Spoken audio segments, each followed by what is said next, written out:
Алтынсарин сыйынып бір Аллахқа, кел балалар оқылық демес еді.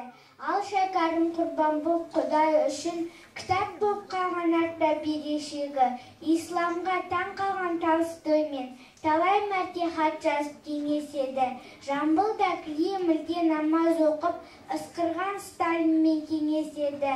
Жұмысын иншаллахсыз бастамаған Әрки Марғұлан ғалымның төресі еді.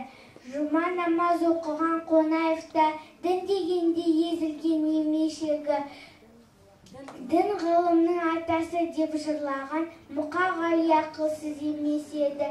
Солардың да барлығын толғандырған соңындағы ұрпақтың келешегі. Тарихтан алар болсақ та ғылымды, қашанда Құдай деген ел өседі. Ата діннен ақиқат тапсақ қана терезе өзге жұртпен теңеседі. Аллахтың хақ жолымен жүрсе ғана халықтың айдарынан жегеседі. Көп рахмет енді, көп рахмет.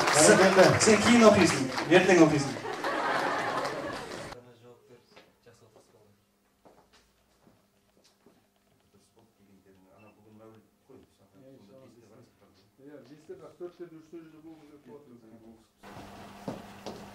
Қалай? Бәрі жақсы ғой? Жақсы алған. Сен келіп жұмысқа салып қойдық.